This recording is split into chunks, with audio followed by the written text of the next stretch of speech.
Welcome to our sixth Thought Leadership webinar. And this week we're talking about protecting the public. Is security really playing a meaningful role? And as usual, we've invited panelists from around the world, from the United States, from Belgium covering Europe, and from the United Kingdom. And each of them will introduce themselves, and then they will ask them for a 5-minute introduction, 5-minute opening statement about the subject. What I would ask you to do is you've got a question and answer button at the bottom of your screen.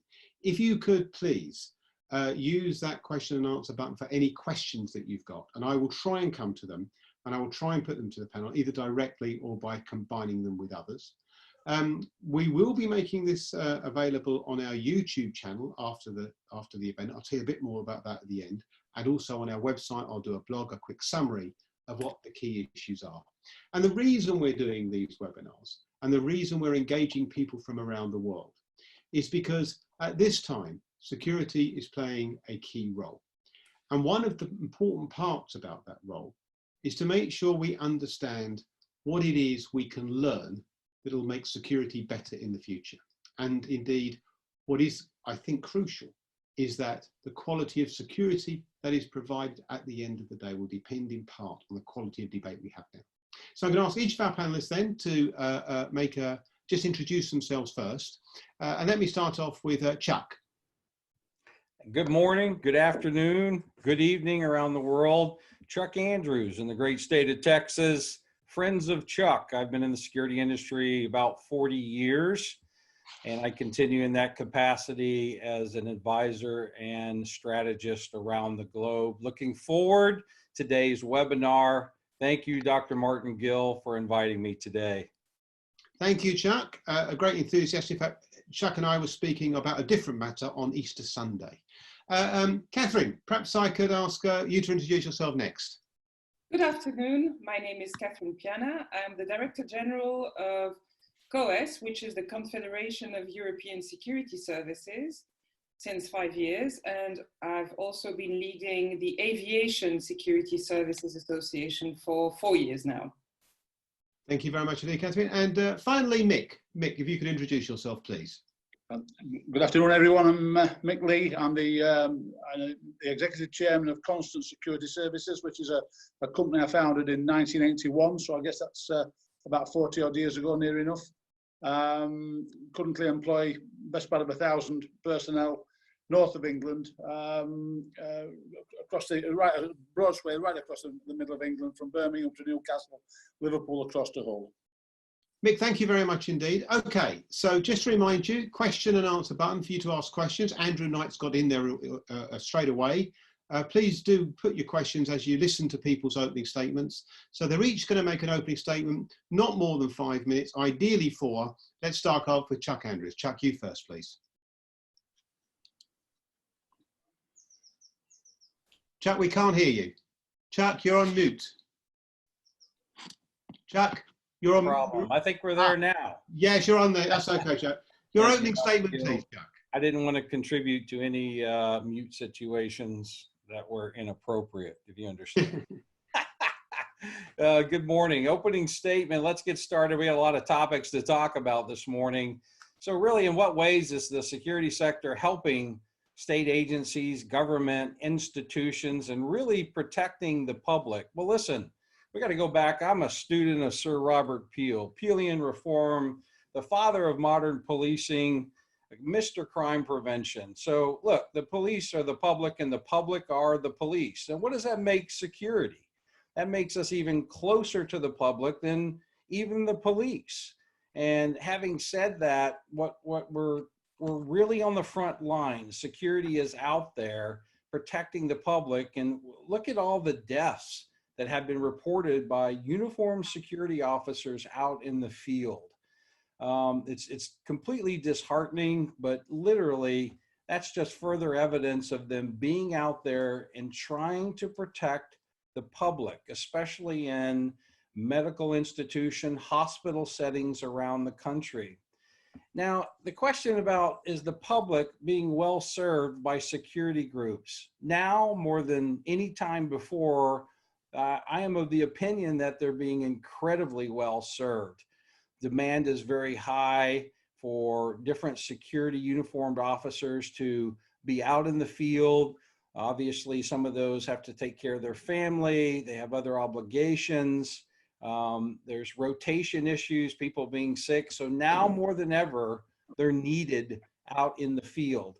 And they are doing an incredible job out there representing their companies and their communities. And finally, what is the role for security in the crisis?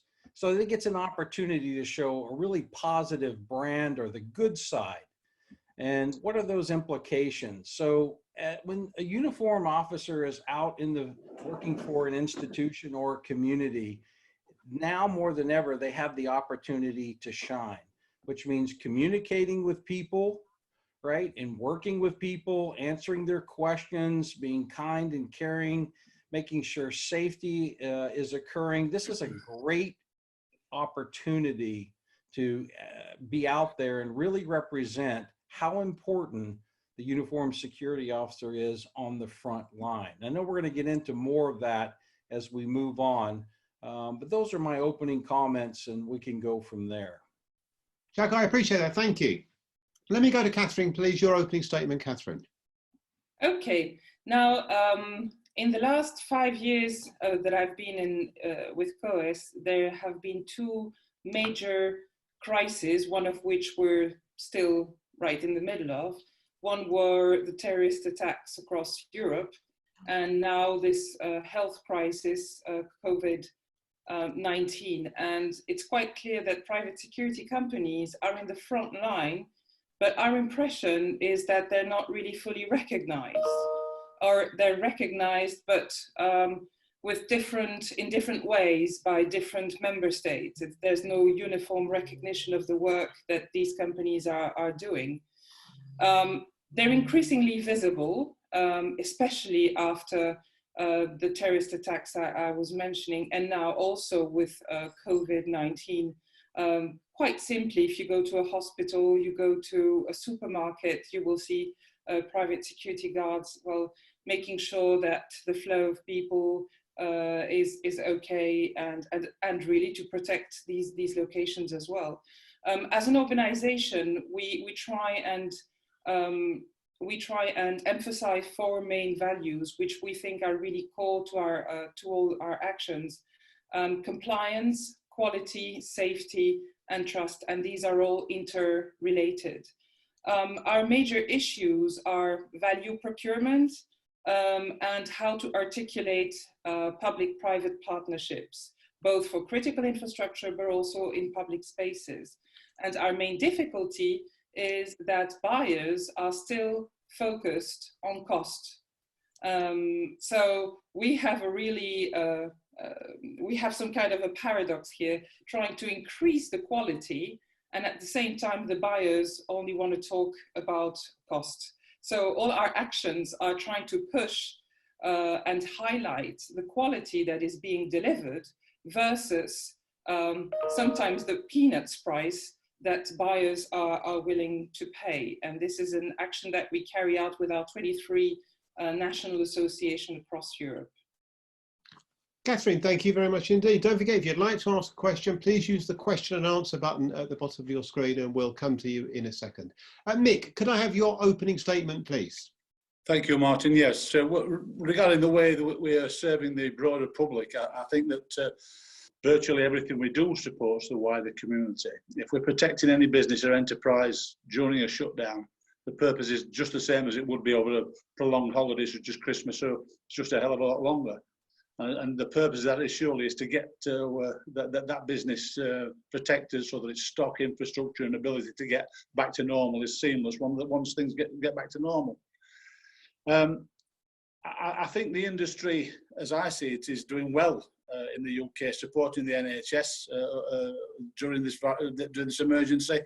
Also, what we are doing as a business is helping all of the suppliers. We've got clients who've adopted the machines and skills to produce ventilators and other equipment. Obviously, those premises and people are going to need protection. A lot of the time, particularly with NHS, we're going in, sending guys in to support in-house security teams. Again, sometimes you find a bit of resistance to that, but on this occasion, we found that in-house staff very appreciative and helpful. So, you know, I can't help but feel, but you know, pretty positive about the reaction that's coming to us. Value, you know, as Katherine says, it's a difficult one to square sometimes, but it can be difficult. But we all know when we need a policeman. We all know when we need the ambulance or if something's on fire, we know exactly what to do about it. It does seem to me more and more that clients are aware of our industry, aware of what we're capable of, know that we're quite fast on our feet as we need to be. And that at this moment in time, my feeling is that we're looking pretty good at the moment. The trick will be looking good at the end of it. Okay, thank you very much indeed. Well, let me come back with a question that comes out of this. I mean, you all spoke very positively about the security sector, but I wonder whether I could put this point to you, that in fact, we're missing a trick here. And we're missing the trick because while from those on the inside, of which you three are, it all looks rather impressive, that's not what the public are talking about. I mean, I've not seen one single person outside the security sector, and I've looked in preparation for this webinar, saying what a great job security are doing. And so unless we start to tell the world, or unless we start to engage in some meaningful way, don't be surprised if nothing changes. Chuck, your thoughts on that? Yeah, so listen, if you're own a security company, and in preparation for today's webinar, an opportunity to speak to some owners of security guard companies, as well as uniformed security personnel themselves, getting input from both of those personnel in that vertical. So one of the things that I've learned and found out that, listen, as a security guard company, or whatever your institution is, doesn't even matter where you are, you've got to make the effort to ensure that people know you're doing a good job through branding and marketing. Any opportunities that are available in engaging the public, whether that's pictures or video or social media, we're gonna have to start taking advantage of that. And they agreed because they didn't want this negative connotation, this black cloud over them. They want to come out ahead. I am gonna point out something very interesting though. You know, in the United States, it's been very difficult to fill security guard positions. Right now, every company is taking advantage of the fact that nobody has a job. And now they're able for the first time to fill qualified and competent candidates to fill those positions. And they're taking advantage of that across the country. Just a side note I wanted to put into play. Interesting point. Katherine, same point to you. Are we missing a trick here in not presenting the good work that it's done to the different audiences who might be influenced by that?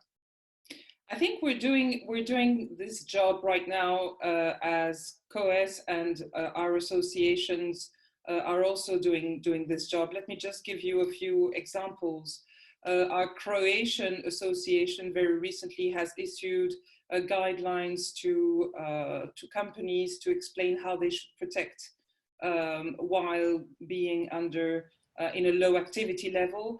But also what we've been doing on the COES company page is to highlight whenever a politician or somebody from the authorities was highlighting the good job that security was doing, we've been posting it.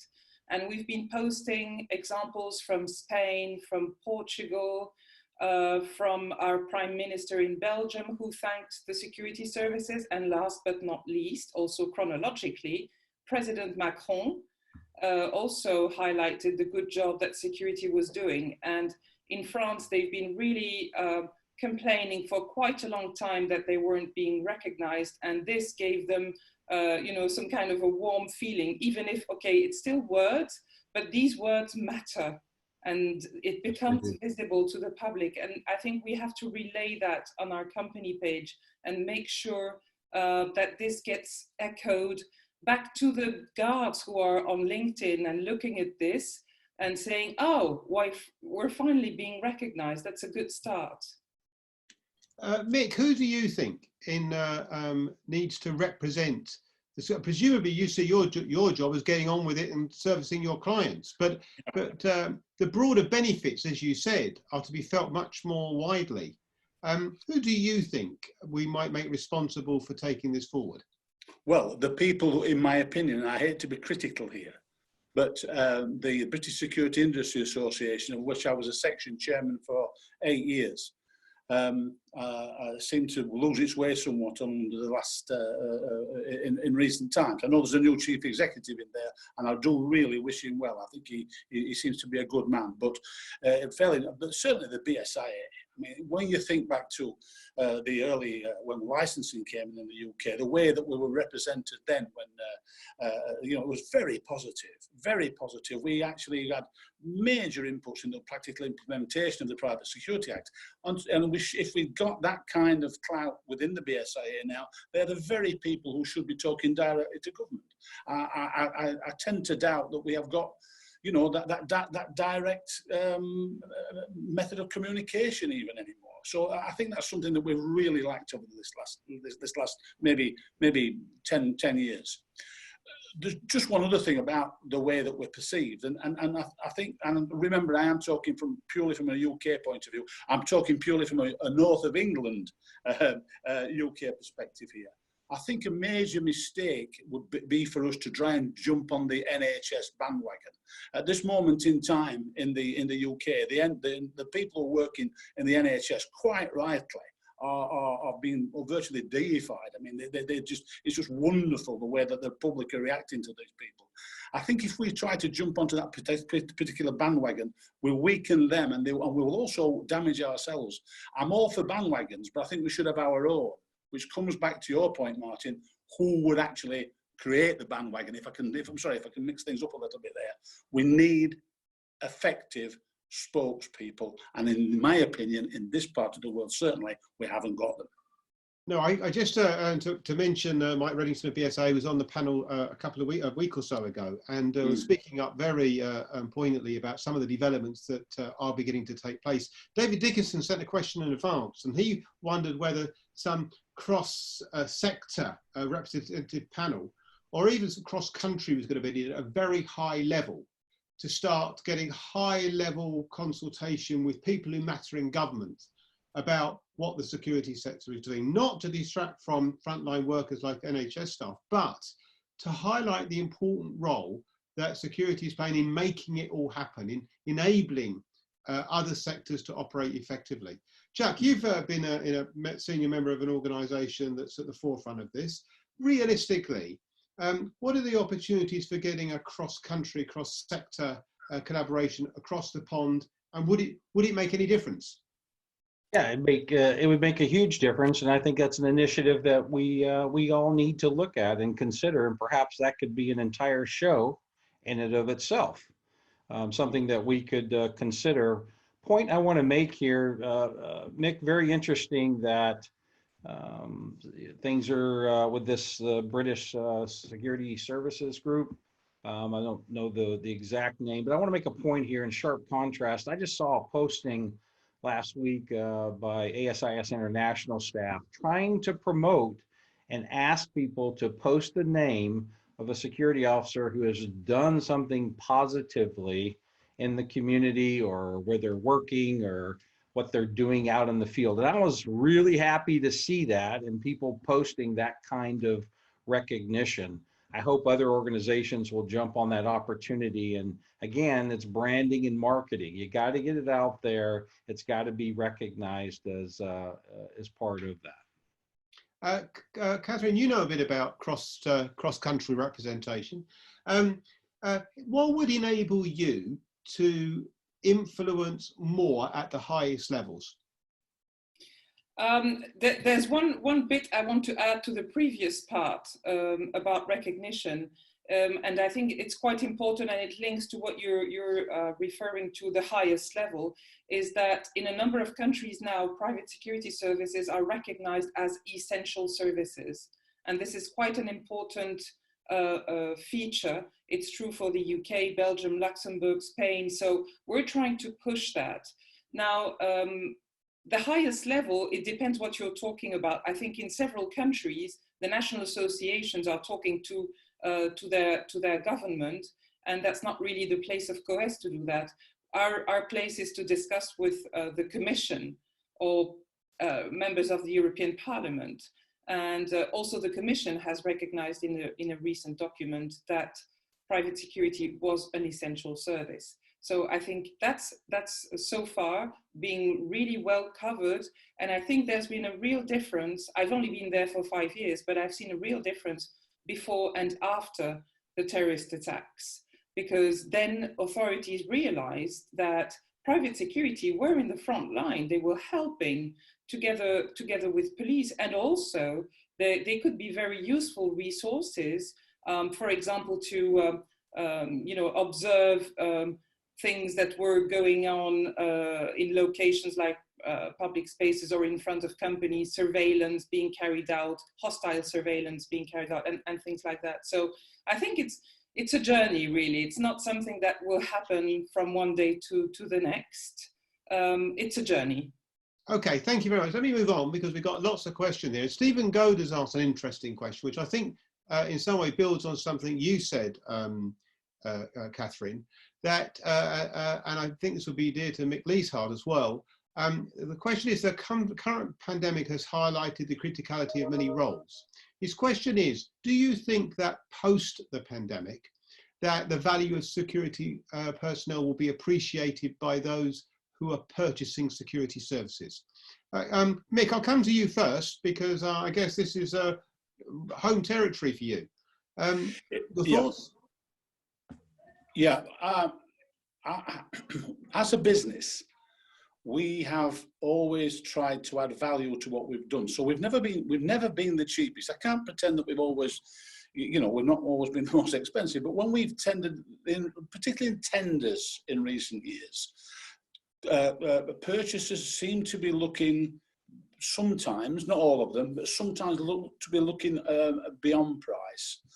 For instance, we've got a number of people now that, quite a few people now, who are not happy with, minimum wage and want to make sure that the guys that we're deploying on their sites are paid a decent sort of salary. And we're seeing more and more of that. And when I think back over my 40 years in the business, that's a big change, and that's come along in really since licensing again. I think was a major change. Of course, you still have, and Katherine's quite right in saying that you've still got those purchasers who know the price of everything and the value of nothing. And I'm afraid, like any other walk of life, there are some very bad purchasers, and I would put them into that category. Do you think, Katherine, that things will change post-pandemic? More than what I think, I believe I have to talk about what we do in order to get there. A few years back, COES, together with the workers' trade union, produced a document about purchasing quality services in private security. And this is really a guide that takes you through the process, that also shows what are the quality criteria that you should look for as a buyer. So what we have to do is at the same time educate the buyers, professionalize them, because security is not just the same as any type of service. And the other thing we have to do is, whenever possible, make it so that legislation forces buyers to put quality criteria above a 50% mark and above 60% whenever critical infrastructure is concerned. To give you just a simple example, a few months back, companies walked out of a particular airport because the tender was so ridiculous that it was just not possible to provide services. And this is the kind of actions that we have to highlight. It's just not possible to ensure security in a critical infrastructure at a very low price. Quality matters more. A statement of the obvious, Chuck, isn't it? That quality matters, and people will get people to pay for quality. But I mean, one of the questions, it was Stephen Go's follow-up question was, are we going to have to upskill our security sector to create value? And one of the questions from Steve Gardner, who I should say is a big supporter of the security sector, is the industry professional enough to be appreciated? I mean, it's a fair question, you know, that in it we tend to say, aren't they doing a great job? Outside, that's not the perception. Is it a case that really to change things, we're going to have to be more skilled? Chuck. So listen, you get what you pay for, at least in the United States, right? The reality is price is king. Bottom line, 80 to 90% of the time, you're going to get the lowest bidder. And that's just the way it's going to work.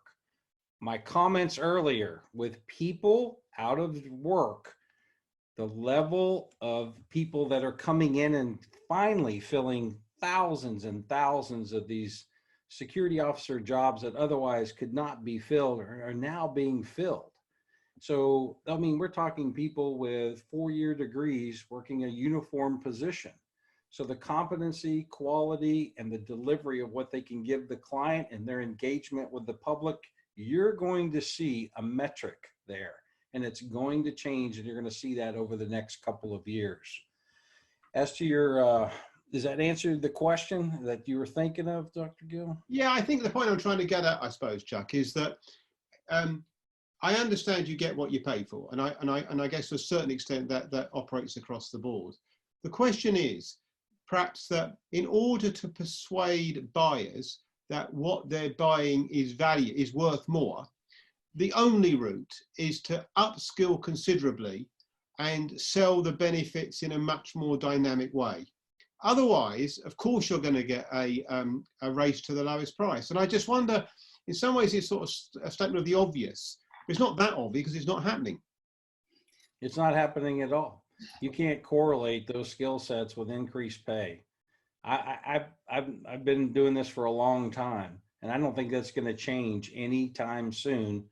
I think it will, to Katherine's point, to critical infrastructure, but not so much for 80% of the standard security jobs. I don't think you're going to see it, especially given the economic downturn we're going to see across the globe. That just aggravates the situation. I don't think it's going to get any better. Well, I think that's an interesting point. Katherine, you seemed eager to come in there. Your thoughts? Do you disagree with Chuck? No, absolutely not. I think, of course, upskilling will be also necessary because of the increasing use of technologies and that, for example. But also what we need to do is to raise awareness to the current skills that are already there, which I think sometimes buyers are not completely aware of. And if I take me 5 years ago, not knowing anything about private security, I had no idea of all the skills and all the courses that private security guards have to take and go through. So I think that would be a first thing, is to, hey, you know what? Private security guards, they have to take these lessons and these courses and have to know such and such. So that at least for a start, you know, what kind of skills and knowledge they already have. Okay, Mick, good question for you, of course. I mean, I think I'm going to take Chuck's words and put them in my own language so they become my point. We're in a worldwide recession. Let's get realistic about this. It's going to be tough economically. And when we come out the other end, expect security to suffer. Expect not what a great job they've done in this pandemic to be the conversation, but the conversation to be about economic survival. We could do with less, and security, you're going to be one of the first to go. I disagree. I think the last guy out of the warehouse that turns the light off is invariably the security guard. So I think that my experience of when I think back over the period, I can go back to 1980. So I've probably gone through 3 recessions and one economic crash back in 2008. So we've seen this before. We're not seeing this before. We're not going to see anything as serious as this before. But if the other things that I've experienced have been, you know, a bit of training for this, that I tend to think that we may get forced downwards. You know, if a firm goes bust, then you end up working for the you know, for the accountants who are dealing with the sale of it. So, you know, I think there's always going to be a room for security. We go back. The security industry goes back a hell of a long way. I mean, without in any way being facetious about this, if the oldest profession's prostitution, then I assume that on the cave they had a bouncer. You know, so let's, you know, if we're maybe the second oldest profession. So I always think there's going to be room for that. But can I just go back for a second to Chuck's point regarding employment and getting staff in there? What we've had in the UK for about 10 years now is austerity. And a lot of people, there's been very little recruitment in the police and other public services. And what has come in to us over the last 10 years are a tranche of young people, well-educated people, who've actually come to our industry. And although now it's opening up to police recruitment, there's not much sign of them moving. And therefore, I think at the sort of middle management and eventually upper management level within the industry, there has been a bit of a sea change. The other thing is that there's been also within that period, the government have been very active in getting people back to work. People who've been on long-term unemployment for whatever reason. They've been pushed a bit, if the truth, and that sounds as though you're recruiting from the very, very bottom of the pile. But like in every pile of coal, there's a diamond. And you know, we've got some good people come into it as a result of that. So I hear what Chuck's saying regarding, because there's a lot of unemployment, vacancies are getting filled. We have had a not dissimilar experience, but for other reasons. Okay, let me move on. You did mention the police there, and that's been the subject of a few questions in the build-up to this, actually, and indeed today. I know it's an issue that Jeff Zeidler has been concerned about. And Stuart Naisbitt's got this question about whether there has been an improvement in the relationship with the police in your respective countries or the respective groups you represent. Or whether it's got worse. And I think it's an important one, the police. And we might, just to pick up on Chuck's point just now, do a separate webinar on the relationship with the police in the coming weeks.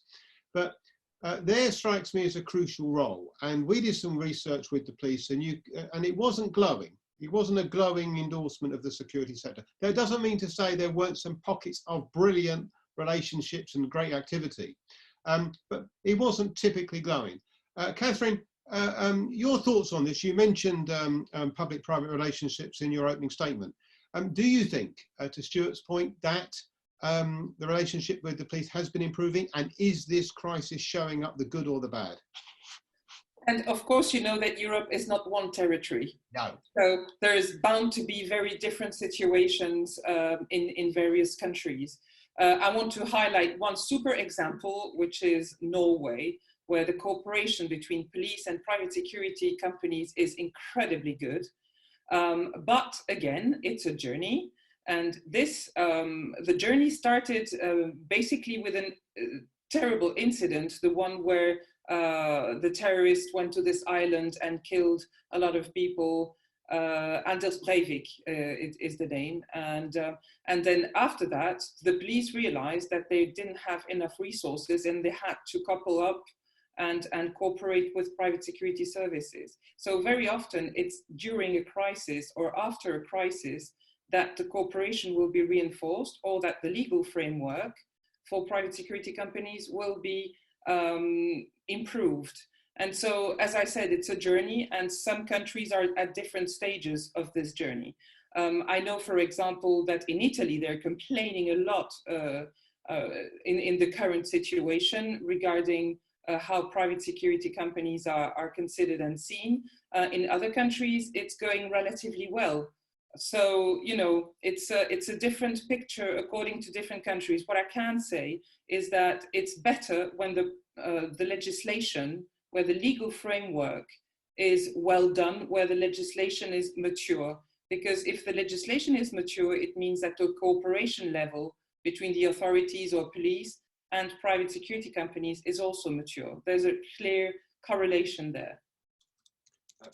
Good point. Let me come to a point from Dr. Glenn Kitteringham, who I think has raised an important question here. And it's basically that we've been speaking a lot about security officers because they're, of course, the visible face of the security sector.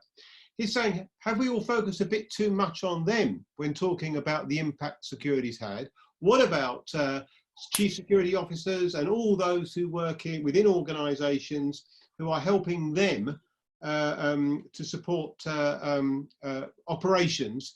Mick, you mentioned yourself that you've got some people in-house. Yeah, Sorry, Mick, over to you. Right, you know, I think that's a very, very good point, actually. What a really, really positive thing for me has been the reaction of our colleagues in our control room and our operations and our contracts managers who are out there, you know, if not exactly on the front line, or mobile or in the office. It's been, you know, we've got social distancing and we've got all these things, and they have just clicked into position perfectly. They've taken control, they've taken ownership of issues, and it's gone very, very well. I suppose, sort of historically, I've been very much of a hands-on business owner and manager, but frankly, I've been able to sort of sit back a little bit, and I've been very, very impressed. And I think that, I guess, that will have been replicated up and down the country in the industry. People are good. When people get a serious challenge like this, you know, the people's response has been very, very positive, and I'm very impressed with that. And I think it's a very good point that gentleman's raised, and I'm very happy to support what he said. Chuck, your thoughts on, we need to be speaking a lot more about than just about security officers if you want to talk about impact. So yeah, security officers, CSOs, look, by force majeure during this pandemic, people are being, in these two groups, police and security, are working together closer than they ever have before. Listen, law enforcement officers are out sick and ill, their numbers are down, and security, same, but obviously for every one police officer, there's 20 or 30 security officers. So with the masses out there, when these situations arise, I see them working more closely than they ever have before. Granted, force majeure, the circumstances of this pandemic, which is a good thing because that allows them to get to another level of engagement in a critical community scenario that's unfolding. And that's good for us because for the next one, that relationship already exists. So when they're met at the next crime scene or community disaster, they know who to talk to, how to talk to them, where they're needed. I want to highlight that a few years ago here in Harris County with the sheriff's office, the sheriff took the time to actually put an academy together from law enforcement as the academy instructors to certify security officers so that when they engaged with law enforcement, they would understand what to do and what not to do at a crime scene, speaking to the media, all of that. Just another great example of P3. I think something good's going to come out of this in terms of those relationships. Thank you, Katherine. You've been, you're at the forefront of uniting security associations across Europe and what they do. I wonder whether we've got a different problem here in that, and this is behind Glenn's question, I think, that the different elements of security don't come together to speak with a united voice. And if you put all the elements of security in its great big dynamic way, it would be quite a force, quite a representative voice. But there isn't a route for that and there isn't a way, and therefore the message is always going to fall by the wayside to some extent. Your thoughts? I wonder if you're talking about when you talk about different voices in security, what exactly are you referring to? So I mean, for example, you've got security officers, you've got corporations with in-house departments, you've got consultants, investigators, you've got those on the technical side. There are all these elements that make up what we call the security sector. And as a group, they're all protecting and they're all serving the public interest in different ways. And yet there isn't a route in which they can easily unitedly speak together and represent all that's good about security. And until you get that, my question is, aren't you missing the ultimate trick about having an impact and making a difference? I agree with you that we need to talk more to each other from the different associations. I know in the US, there's been an announcement that ASIS and SIA were now cooperating closer together during this crisis. So that means corporate security officers and private security.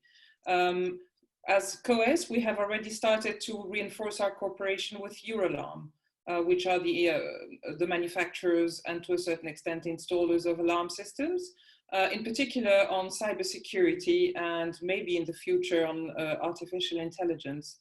So I think there's a real need to work together. Wherever it's possible, we should do so. And of course, we come across also ECSA, which is the European Corporate Security Association, and we exchange information, and we have a very good relationship with the European Organization of Security, which represents the manufacturers of equipment. We also come across each other regularly in meetings. We're not yet to the point of reinforcing this cooperation, and you're right, this is something that we should do maybe more systematically. Okay, thank you. Now I'm going to come to a final question to each of you, if I might just ask you to sum up. And I think it is, we're talking about protecting the public. Is the security sector playing a meaningful role? And all of you, in your opening statements and your subsequent comments, outlined the way in which it clearly was. I guess my point to each of you is, what are the key things that need to change in order for those benefits, that meaningful role, to be much more widely recognised amongst the various stakeholders? What are the key things that we're going to need to think about and need to change? Chuck, I'll come to you first, if I might. Just 30 seconds, if you wouldn't mind, Chuck. Absolutely. 30 seconds or less. Less talk and more action. Your company, your community, those you're working with law enforcement agencies, security, you need to be out there socializing that through marketing and branding. If you don't let people know what's going on, all the positive things, then they're just going to assume it's all negative. So you've got to take some type of action. We can sit around and talk about this and have committees and put an MOU together, but if there's no action, there's not going to be any result. And if you keep doing the same thing over and over, it's just insanity. So let's get out there and start making it happen. Thank you, Chuck. Mick, your thoughts. What needs to change to make the words out there be more recognised? I believe a stronger representation of the industry.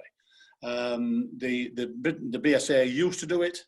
Maybe there are signs that it might be starting to do it again. I have not seen any signs of that. For 8 years, I was chairman of the Police and Public Services section of the BSA, and so I had meetings. So that's one side of it. The other side of it is, one of the things about if we could get the police on side, they will be our greatest allies. The problem that we've got in the UK is, I believe there are over 40 police areas, but for 40 odd different chief constables, you know, whereas we as a business, for instance, have a great relationship with North Yorkshire, our own county where we are actually based in South Yorkshire, we have no connection whatsoever. And as a for instance, and I hate to sound negative, I've actually written to the Chief Constable, to 4 different Chief Constables of South Yorkshire Police over the years, and never had the courtesy of a response. And I'm a major employer. I'm a major employer, but I've never even had the courtesy of a reply to that. Until we get someone at the Home Office saying to the police, talk to these guys, and the government has them. I think it can seem while we're knocking on their door all the time, and no one's replying. I think someone needs to be pushing back from the other side so they can bring us together a little bit, because we can help. Thank you, Mick. And finally, Katherine, you for a final comment on this issue, please. Okay. Now, I'd like to remind you that security and safety, they're basic human needs, okay? If you're familiar, and you certainly are, with Maslow's pyramid of needs, of human needs, these are after the physiological needs, basic human needs and human rights. And today, in this particular crisis, we are seeing that people who are not necessarily well paid or well perceived are saving lives, delivering food, securing places, and cleaning hospital rooms. These people, without them, actually, we would die without the people in NHS and all the other categories that I just mentioned, or bus drivers. I mean, there's countless examples of people who are on the front line now, which need to be well recognized. And lastly, I think security has to be finally recognized, not just as a cost, but as a business enabler. And if security is recognized as a business enabler, then you will have these three elements majorly recognized: quality, quality, and quality.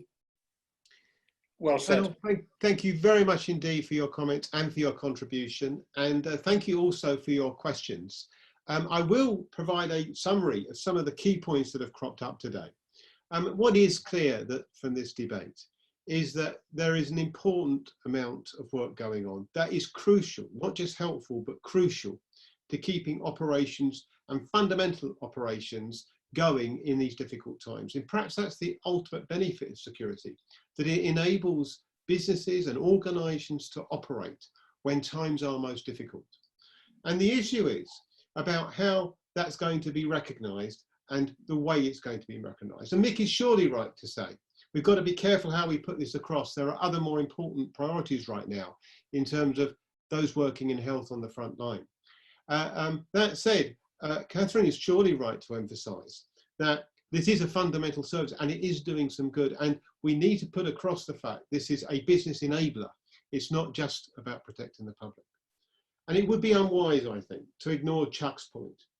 However good and important this is now, it's part of a worldwide recession coming. And we know just as much as security shows up as being important when it's a time of crisis, it also becomes very dismissible when austerity hits. And therein lies the important point about debating now the issues that are going to impact on the quality of security in the future. So I'll try and put that together in a quick blog on our website, which we'll write to you about. And we'll also make the panel available on our Security and Crime YouTube channel. Thank you very much indeed for joining us. We're going to go through it all again on where are we today? We're on Thursday, next Tuesday, when our topic will be security in the use. What impressions are we getting? Where I have three well-known journalists from around the world talking about their views. Chuck Harold from the USA, many of you over there will know him. Andrew Selden from South Africa, and our own Brian Sims from the United Kingdom. We've got an additional webinar next Wednesday, by the way, which hasn't been announced yet. It's a special one focusing specifically on India, where we'll have some top representatives from the Indian security sector, and also Simon Pears from Sodexo will be joining us to talk about the Indian situation. And on Thursday, we'll be talking about technologies and how they're helping or hindering security. They're definitely not an unqualified good.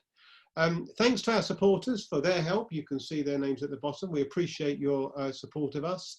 Thank you also to people I don't think, Hannah Miller and Christine Brooks, who in the background. I sit in front of the panel. They do all the important work behind the scenes, so I'm very grateful to them. And once again, thanks for the questions. Thank you very much indeed for our panel. Wherever you are in the world, stay safe.